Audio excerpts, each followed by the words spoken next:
Dito sa Kada Umaga, lahat dumadaan sa mga challenges. At itong mechanics, pero em português ko sasabihin na você vai pegar papel aqui dentro, aí depois você vai ler o papel e vai ter que falar ele. Vou pegar o papel aqui Isso! e vou traduzir Exatamente, isso. suas palavras, frases. Hi guys, welcome back to my channel. Kakatapos lang po ng interview namin sa Kada Umaga sa Net25. Kung na-miss nyo po yung interview ko doon, ito po yung video. Amiga, ito, alam naman natin si Amiga ay Brazilian yan. Hindi lang tunog Brazilian. Nakalimutan sa Pilipinas, nakakalimutan natin. Pati ako nakakalimutan din. Sa galing nito mag-Filipino, nakakalimutan natin na siya ay estranghera.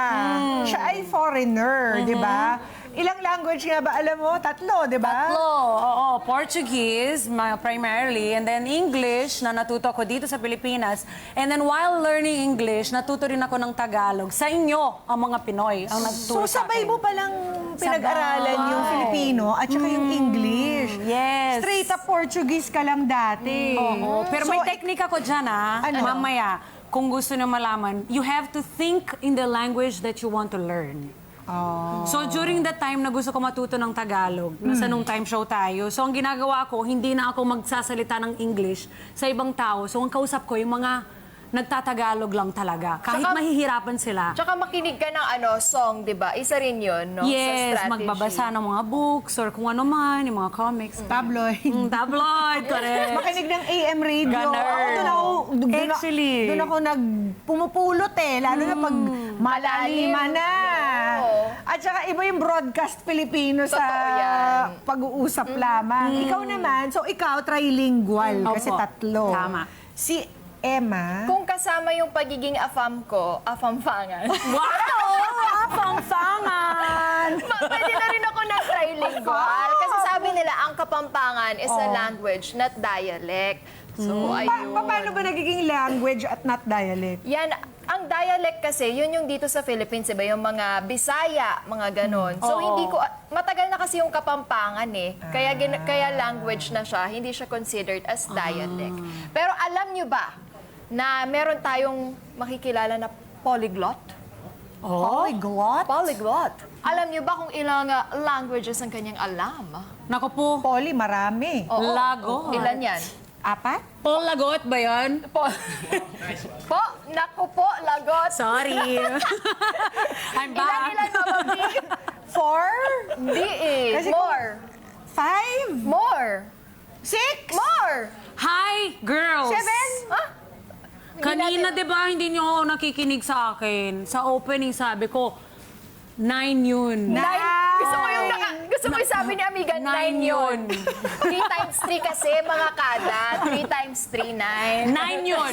Pero eto na, itong makakakwentuhan natin ng isang Natin, certified polyglot dahil ang alam niya ay 9 languages. Wow. Kung sino siya, Panoorin natin to. Mga kada, believe it or not, pero kaya niyang makipag-usap gamit ang siyam na lingwahe.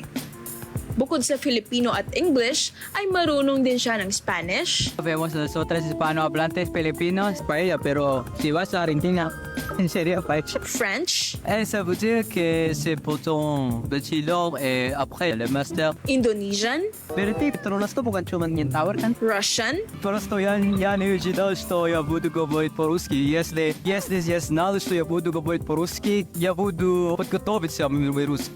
Italian, Hai trovato il tuo marito nella questa città? Portuguese, E você acha que, porque você já sabe espanhol e português, você acha que o Tagalog é mais fácil? at Swedish languages. Välkomna till min kanal. Vi är här i Capitol Green Street. Vi ska träffa med svenskarna här i Filippinerna och en filippinsk person som pratar på svenska. At lahat ng yan ay natutunan lang niya ng mahigit sa 2 taon. Unbelievable! Bawal mabagot sa ating kwentuhan ngayong umaga kasama ang ating bisitang polyglot, Aljan Mugatas. Good morning, Aljon! Ang galing naman nun! Thank you po. 9 languages! Ganong katagal mo inaral yung 9 languages Nag-start- na yan? When did you start? Nag-start po ko August 2021 po. That's Wow, that's so recent. Opo. Yung after pa po ng pandemic, 1 year after ng pandemic, tapos doon na po ako nag-start. Ng intensive talaga. Pero dati, parang may mga background na rin ako, pero hindi ganun ka-intensive. Okay. Oh. Before 2021, English-Filipino lang, Opo, alam mo. opo. Tapos mga pasundot-sundot, yung mga good Opo, morning opo. lang, gano'n, Opo. mga thank you. Opo. Bakit mo naisipang gawin to, Aljon? Ano po, una-una po parang gusto kong i-testing yung sarili ko, yung parang kakayahan ko, ganon. Kasi may napanood ko kasi akong video sa YouTube na parang nag-aaral siya ng ibang language through watching lang. Oo. Tapos na-realize ko, kayo po, paano po kayo matuto mag-English? School. Opo. And then usage, syempre, Opo, ganun lang everyday. Oo, kinakausap ka in Opo, ganun rin po. school. Na-realize ko, kung pwede naman tayo matuto ng ganon, hindi tayo nagtitake ng lessons, nanonood tayo ng mga cartoons, manonood tayo ng mga movies sa Hollywood. Di ba doon po tayo natuto ng English? Tapos why not i-apply ko yun sa ibang language? Tapos ayun po yung same method na ginamit ko para maaral ko yung ibang language. So parang siyang social experiment. Opo, parang in-experiment ko lang po sarili ko, ganon. Kasi naboboard din po ako. Kasi ano rin tayo, safe at home tayo ng Opo, mga opo. oras na yun no? Opo. Ano yung una mong inaral after English and Filipino? Yung noong after 2021? Spanish po una kong inaral. Spanish. Opo. At anong klase mga material yung ginamit mo to teach yourself how to speak Spanish? Flashcard po, pero karamihan po talaga, nanonood po ako ng mga vloggers sa Spain, ganon. Tapos mga, ano po ba, yung Tapos mga... binabasa mo na lang yung translation sa Hindi po, ilalim. naka-Spanish na talaga. Ha? Hindi po, parang... paano kasi maintindihan? parang inaaral ko po muna yung pinaka-base ng grammar, Basic ganon. muna, Tapos okay. after po nun, manonood na ako ng Spanish with Spanish subtitles, ganon. Yung base mo, saan mo kinukuha? Parang nagbabasa po ako ng mga libro, parang inaaral ko po siya yung paano yung mga structure nila, ganon. Tinitingnan ko yung pattern, tapos yung vocabulary. Tapos pag nakuha ko na po yung base, Yung mga doon na po ako basics mag-immerse. muna. Opo. That's cool. So from there, anong sinunod mo? Yung French po. French. Kasi parang related na sila Opo, no? related Tsaka, po. lalo na yung Italian. Opo, opo. Tapos, next, ano yung, what was after that? Kasi yung tatlong yun medyo related eh. Opo. After that, anong Yung inaral? Indonesia naman po, nag-try naman po ko ng Asian language. Ayun po yung first. Bakit Indonesian? Or bahasa, po? di ba? Opo, bahasa Indonesia po. Bakit yun ang- May nakausap po kasi ako sa mga babae po. Sabi nila, in order to learn a language, kailangan everyday, Opo. ginagamit mo ito, pinapractice mo. Opo. So, paano mo ito pinapractice, Aljon? Yung ano po, lagi na po ko, yung sa kunyari po, sa mga halo-halo na po kasi yung language na kinukonsume po ngayon. Bale po, Hindi ka ba nakikinig po ako. confuse? Hindi po. Hindi mo na may mix up yung mga 9 languages na Hindi alam po, mo? hindi po. Pero hindi naman po yung parang iba. Meron mga days na hindi ko ginagamit yung itong language. Meron mga days na ito lang ginagamit ko. Ganon po. Kwento mo sa mga kada natin kung ano yung mga ginagawa mo para makapag-practice Okay po. ka. Yung ano po, yun po muna, magbabasa po muna ako. Yung routine ko lang po siguro Oo. pang araw. Go ahead. Ay po, gising po ako ng maaga, mga 2 a.m. po gising na ako. Tapos, Ang aga. kailangan para makapag-aral po ako, ganon. Sipog naman ito Tapos, si Aljon. magbabasa po ako ng book for 2 hours. Tapos, podcast 2 hours.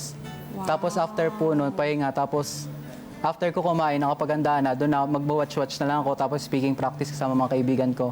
Ganon. Okay. Yung mga kaibigan mo, natututo na rin dahil sa'yo. Hindi po. Ano? Pero po yung mga, sila po yung nagtuturo sa akin, Ito mga yung foreign po. mga international mong kaibigan. Opo, opo. Sa kanila ka nagpa-practice. Opo. Balita ko, uma-attend ka pa ng mga events sa mga embahada para Opo, lang opo. ma-practice mo. Halimbawa, yung Swedish mo. Opo. Hindi naman pangkaraniwan yung mga Swedes dito, di ba? O, kasi yung Swedish rin po, ano po, yung rason na po talaga, kasi maganda babae sa kanila. Ayun lang. Okay, parang hindi ka naman busy masyado sa buhay. Opo. Anong ginagawa mo para naman, anong pinagkakakitaan mo? Yung ano po, since estudyante po ako, ngayon po, content creation na rin po ako sa YouTube, yung pinakita po kanina. So you're still studying in Opo, school? opo. Anong kurso College, mo? Political Science po. Second year, third. Hindi ko po alam kung anong year, irregular po. Nakakatawa to si Aljon. Tapos, dahil sa content creation mo, kumikita ka na rin. Opo. Very good. Sabi nila, ang learning a language will keep you from suffering from mental... Opo, totoo po. Tama ba yun? Deterioration. Sa tingin ko In po- the future, katulad ng Alzheimer's and dementia. Magandang prevention daw yan. Opo, kasi natitrain po yung utak natin. Dun, tapos mas nagiging strong yung utak natin. Tsaka feeling ko, tama rin po yung sinabi niyo na nagko-cope sa sadness. Kasi kunyari, yung language kasi, pag may isa tayong language, may identity tayo. Since kunyari, 9 languages ako, may 9 ako identity. Kunyari, naging malungkot ako ngayon, parang ano na lang ako, tatakbo na lang ako sa isang language, di na ako malungkot. Ganun. Sa Spanish identity ko, ganun, di na ako malungkot. Kasi parang nag-switch ako ng personality ng maskara, ganun. At saka ano di ba Aljon, parang kapag, halimbawa, alam naman nilang Pinoy ka, tapos sabihin mo sa kada natin yung kahalagahan ng even just trying to speak that person's language. Halimbawa yung mga French, talagang Opo. ini-encourage ka nilang gamitin mo yung lingwahe namin to talk to us, di ba? Opo. Totoo po yun. Nag-iiba ba? Nag-iiba ba talaga pag nakikita kang nag-e-effort? Depende po To sa speak tao. their Kasi po, language. yung French po sinabi, may stereotype kapag nagsalita ka sa French, pag nalaman na accent mo, parang di ka nila kausapin, ganun. Pero po yung iba po naman po, mga mababait naman po, parang, ay wow, tama, ang galing mo naman. Oo, ako Parang pag, ganun po. kahit hindi ako magaling mag-French, pag nagpunta ako ng Paris, tapos kinausap ko yung halimbawa, Waiter. yung barista in French, kahit ang alam ko lang, bonjour, Opo, opo. or order lang ng kape, Opo. tuwan-tuwa na sila. Opo. Kaysa yung i-Englishin mo sila, tapos hindi ka Opo. mag-e-effort. Kasi po meron din pong quote si Nelson Mandela, yung if you speak to a man in English, you will speak to its brain. Or to his second language, you will speak to its brain. Tapos if you speak to a man in his native language, you will speak to his heart. Kaya siguro ganun po yung explanation. Galing. Very nice. Ano pang mga balak mo? Ano pinakamahirap sa'yo dun sa 9 languages na Russian po. Russian? Opo. Bakit? Yung yung parang mga words po nila, may mga iba't iba po kasi ding words na kada word po, kada noun, kunyari, mga ibang words, nag-iiba-iba po yung... Nagiging For feminine, example, lang po, masculine, no? hindi lang po feminine, masculine, okay. iba po siya sa Spanish, French. Bale po, kunyari, yung word na sa for a book ay kiniga. Pag nagbabasa ako ng libro, kunyari, binabasa ko tong libro to, yung book, yung kiniga, maging kinigo. Tapos, kapag nilagay ko siya sa book, kinigi. Tapos, what did you do with the book? Si kinigami. Para mag-iiba-iba po yung version ng word na yun. Oh, wow. Ang Depende hirap sa kung paano mo siya na. ginagamit. Parang Chinese, mahirap din yung Chinese. Hindi ko pa po yung natatry. Mandarin. Hindi, may bisita ka sa kamera dito, yung intonation, Opo, opo. maiba lang yung intonation, iba na yung kahulugan eh. Opo. Ano pang balak mong pag-aralan? Hindi ko po alam sa ngayon po kasi parang kino-improve ko pa yung ibang language. Pero po siguro po Chinese. Ganun. Kailangan everyday talaga. Pinapractice mo. Opo, everyday po. Parang part na talaga siya ng pang-araw-araw ko. Opo. Ang galing. Ano yung pinaka-unforgettable experience mo speaking to someone in their own native language? Siguro po yung in their native language po. Yung sa Russian video ko po. Yung pinakamaraming views ko. Yung kasama ko na si Ana. Actually po, uwi na kami nun. Kasi French video po dapat shoot namin nun. Tapos may nakita namin. Tapos di ba naglalakad po kami. Tapos, hey, do you want to try some ganto. Tapos kinausap ko po siya. Tapos sinabi ko, you're Russian. Kasi ko sa accent niya. Tapos yun, gumawa po kami ng video. Tapos parang parang yung nakita ng mga audience na yung chemistry ng video kaya nagkaroon na maraming views po. Ang Ayun yung pinaka-forgettable rin sa akin. Ngayon naman, pabibilibin mo kami kung gaano kalawak ang foreign languages vocab mo, Aljon. Kaya sumama ka muna sa ating Girl Kada na Portuguese at Girl Kadang Afam-fangan para sa isang challenge. Opo. Girls, takbo na. Sige nga, bumati ka ng good morning sa mga kada natin in your 9 different languages. Buenos dias mga kakada. Spanish? Bonjour mga kakada. French? Buongiorno mga Buongiorno, kakada. Italian? Privyet mga kakada. Russian? Hello mga kakada. Parang, wait lang. Good morning mga Good kakada. morning? Swedish. Ano yan? Good morning. Swedish? Opo. Ano pa ba? Salamat Sama ng pagi mga pakinggan, kakada. good morning. Nakalimutan ko isa. Portuguese. Bon dia. Alam ko lang doon, mga kakada. Opo, ya. Tapos may tono pa po siya. pati yung... Diba? Opo. Mas okay na nakikinig dun sa sa mga vlogs kasi talagang colloquial Opo. yung ginagamit nilang version of their language, Opo, hindi yung opo. textbook, diba? Opo. Okay. Ready na sila. Go, girls. Puntahan mo na ang aming Afam at Portuguese. Afam-fangan. Afam ka rin ba? Hindi po. Ay, di ba? Vem aqui. Oo. Pino-Portuguese ko na siya. Oo. Nakang kagaling, Aljon. Balo mo ba, proud kaming kilala mo yung meto nga polyglot akalupa mo. Naintindihan mo ba? Sabi ko sa'yo, mag-afam ka na rin eh. Ay, yung kapampangan. Oo. Ay, ang ibig sabihin nun, proud kami na nakilala namin ng isang polyglot na katulad mo. May alam rin po kapampak. Dakal na salamat. Dakal pong Dakal pong salamat. salamat. Yun, ang ibig sabihin naman nun, maraming salamat. Kasi ang ibig sabihin ng marami ay dakal. Dakal. Dakal pong salamat. Alam mo kung bakit? Dahil dito sa kada umaga, lahat dumadaan sa mga challenges. Wow, sa challenge lang. May challenge kasi kami sa iyo. At itong mechanics. Pero em português ko sasabihin na, Opo. Aljon, você vai pegar papel aqui dentro, aí depois você vai ler o papel e vai ter que falar ele. Ok, Anong language? Alam mo ba, Aljon? Português to. Alam mo ba, Aljon? Vou Ganyan. pegar o papel aqui Isso. e vou traduzir. Exatamente. Isso. Suas palavras, suas frases. Nagets niya ako! I love it!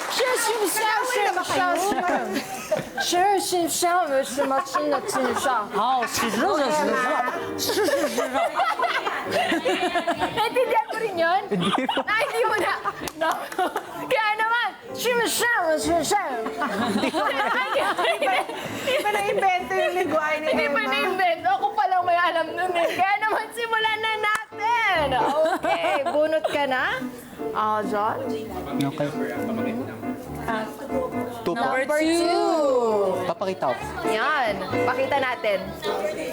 Number 2 ay, mahal kita. Okay. Simula po Sasabihin mo tayo. na. Okay. Okay, English po, I love you. Then Spanish, te amo. Then sa Portuguese, halos same lang po siya, pero yung Same, pronunciation na chi. Ci Ewan ko po amo. kung sa Brazil, Correct. opo, chi amo. ci amo. Tapos ibang-iba po siya sa French, je t'aime.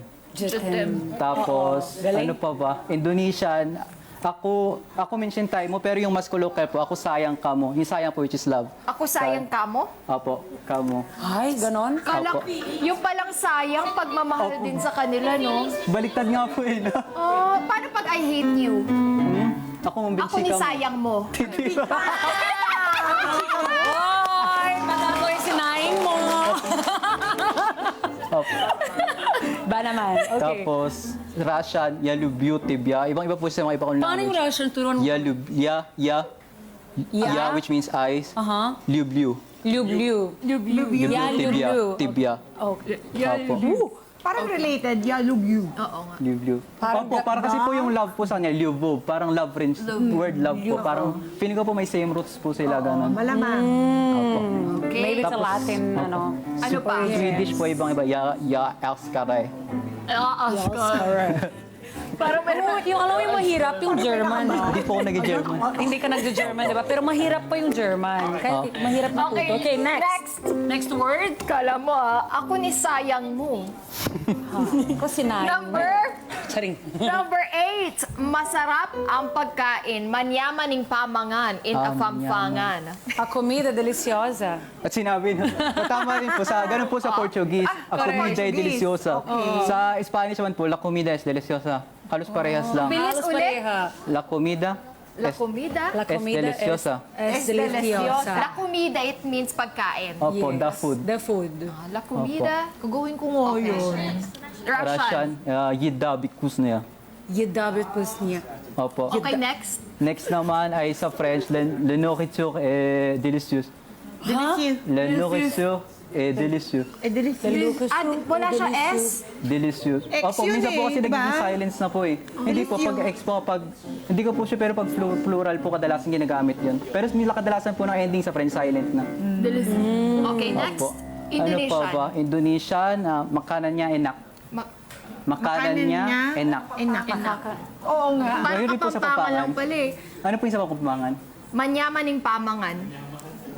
Manyaman. Manyaman Mas po yung masarap. pagkain? Oo, manyaman. Tapos, pagkain, pamangan. Pamangan ng pagkain. pamangan. Kasi, kaya di ba pag mag-invite ang Kapampangan, tara mangantana. Mm. Okay, Okay. next. Next naman. Number 7, bahay. Bye. Yung ano lang, word lang. Yung sa ano po, same lang po tayo sa Portuguese, no? Casa. Correct. Casa, rin sa Espanyol. Tapos sa French po, ibang-iba, maison. Maison. Maison. Maison. Opo, M-A-I-S-O-N. Mason. Oo, yun ang itsura nun, pero ang pronunciation, Iba. Iba po. Opo, Maison. Sabi nga ni Beldaza, bakit daw ang daming letter tas hindi naman Kaya ipopronounce? nga, sayang. Kasi yung asawa niya French, di ba? Why'd you put it there if you're not gonna pronounce it? Hindi mo naman gagamitin. Nandyan. Russian. Sa Russian po pag Russian. dom. Dom? Ganun lang. Dom. Dom. Opo. Pero nag-iiba-iba po siya based on context. Kaya po pinag-usapan namin. Indonesian. Indonesian, Ruma. Ruma. Ruma. Opo. Room yun, hindi naman bahay. Ruma. Ruma. Dapat bahay ah. Opo, pero room na po sa ano. Sa Indonesian. Tapos sa Swedish lang po. yung bahay. Galing. Monday po, Monday. Okay, next. Sabi ka pa ba? Meron.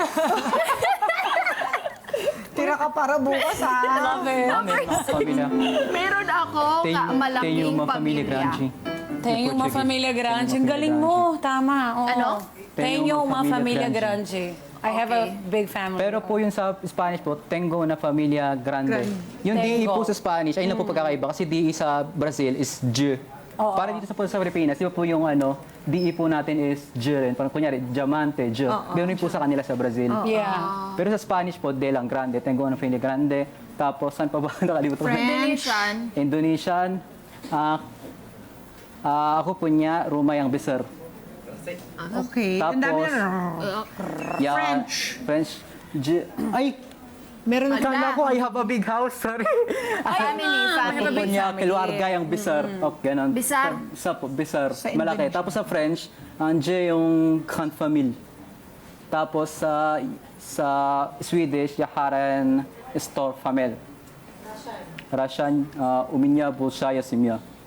Kung makita nyo, kanina naguluhan kami because, di ba, nauna kami sa Portuguese. Opo. Eu tenho uma família grande. If you notice nyo, yung grande, which means big, nasa dulo. And then yung, di ba, dito sa Tagalog, ang pamilya yung dulo. Malaking pamilya. Opo. Sa Spanish and Portuguese, Nahuli familia yung grande. adjective. Correct. Opo. Oo. Kaya kanina na. Hindi ka pa minsan nabubulunan. Hindi ba nung ba-practice naman po yan? O, last one. Oh, last one. Dapat ba gumigising ng 2 a.m. para fresh na fresh? No? Siguro po. Diba, no? Try ko Gumigising ng nga. 2 a.m. puro mag-aral. Try ko Ganda. nga minsan yan. Try ko nga yan. 1 a.m. ako gigising para mas marami. Huwag ka na matulog. Maganda. Next! Oh, malago. Maganda. Sa Portuguese po, bonita. Bonita, Same rin correct. po sa kami sa Spanish. Pero po sa Spanish, bonita, hermosa, pwede rin Linda. po, linda, pwede rin. Depende sa context. Yung linda, Depende. more on cute, parang ganun. Correct. Oo. Tapos, sa French, belle. Ben. Opo. Sa Italian, bella. Bella. Bella. Sa Indonesian. Indonesian, chantik. Chantik. Opo. Chantik. Tapos, saan pa ba? Sa Swedish, vacker. Vaka. Vacker. Baka. Vaka yun! Parang ganun po ito. No? Yung kanina, luma, antique. Tapos, Chantik. sa Russian po, prekrasnaya. Haba naman nun. Prekrasnaya. Opo, mahaba Ano, po talaga ang paano? word sa Russian. Prekrasnaya. Prikas niya. I remember Pwede rin po krasibaya, ganun. friend in Russian. Correct me if I'm wrong, but I think it's padrushka. Podrushka? Padrushka. 'Di ba? Parang Hindi ko pa pag-friend. po narinig yun. Baka alay mga Russian na tinurong. podruga. Parang, podruga po is girlfriend, ganun. No. Podruga. Friend lang talaga. Hindi yan. Nako, friend lang. Sabi niyo po, Babae yun eh. Padrushka, halika dito. Ganon. Opo, ganun po. Opo, parang Ayan, ganun. oo. Sa Parang Russian po kasi galit. nag-iiba-iba yung words sila based sa context. Kung gusto mo mas Yeah. maging sweet, ganun, na iba-iba po. Ang galing mo talaga, Al. Galing, alam niya Galing ni lahat. Aljo. Aliwaka, Good, Aljon. sabi nga namin sa Kapampangan, iba ka.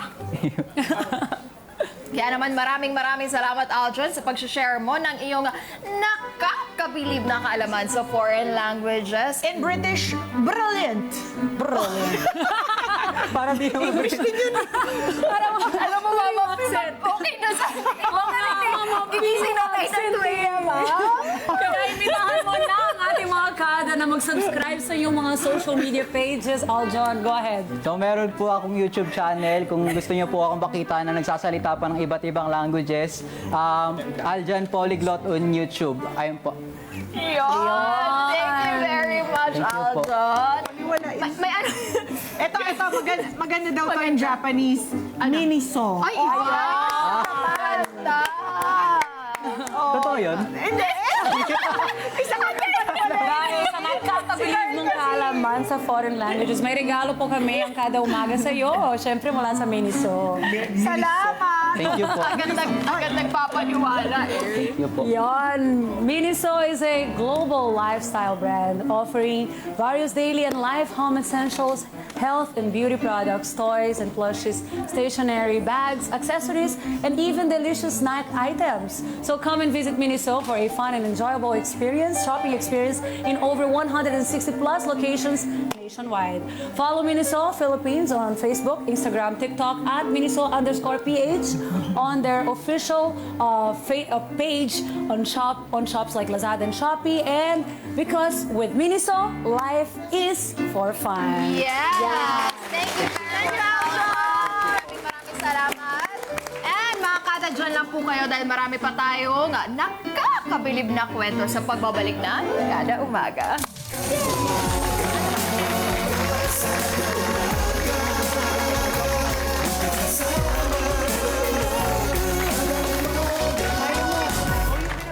Mga translation lang po.